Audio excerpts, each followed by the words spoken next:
I had a question about some investments I made that seemed to be doing worse than I would have guessed.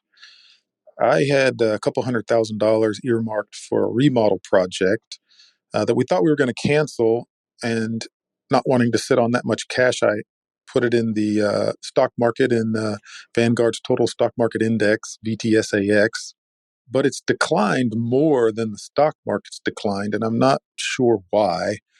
I put in 100,000 on July 16th, and it looks like the stock market's been down 5.18% since then, but the value's declined almost 8,000. And then I put another 100 in on September 13th. It looks like the stock market's declined 7.18%, but the value's down 11,000. I'm just not really sure why my losses are worse than the stock market decline. Curious if you had an explanation for that. Thanks again for all you do. All right. Thanks for the question. The answer to your question is that you're mistaken, because over the last year and over the last 20 years, the Vanguard Total Stock Market Index Fund has almost precisely tracked its index. It does so very well. They're very good at doing this at Vanguard. Their computers are top notch.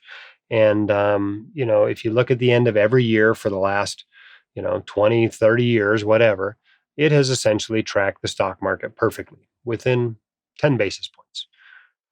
It's not that hard to do with an index fund, number one. And number two, Vanguard's better at it than anybody else. So they really do a good job of tracking the overall market, tracking their index. Okay. So what that tells me is that you're mistaken. Now, why might you be mistaken? Well, probably the most common reason why people would make this error is because they're not reinvesting their dividends. Now, that may be the case. It may be that you are not reinvesting your dividends and you're looking at the total return of the fund, but you've been taking money out. So obviously your fund has less money than that because you took the dividends and did something else with them. So that's a common reason why people might make this mistake. Another reason might be if you're not looking at the exact same starting and ending points. That could make a difference.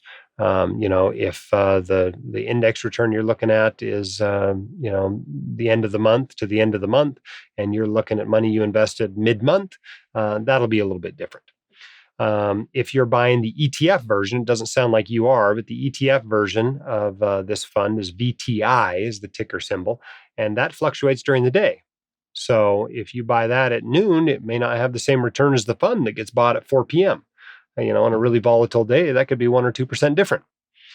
So lots of reasons why you might be mistaken, but I am quite confident that you are mistaken. So I would have to sit down with you and run your numbers and look exactly at, your forms to try to figure out why that is.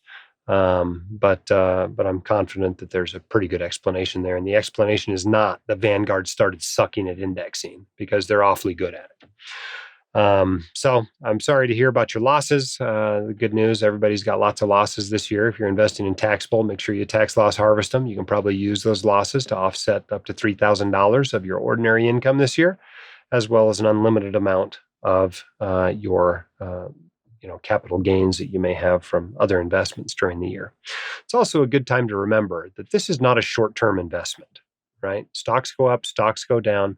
Often when they go down, they do not come back for 2, 3, 4 years. That's not unusual with the stock market.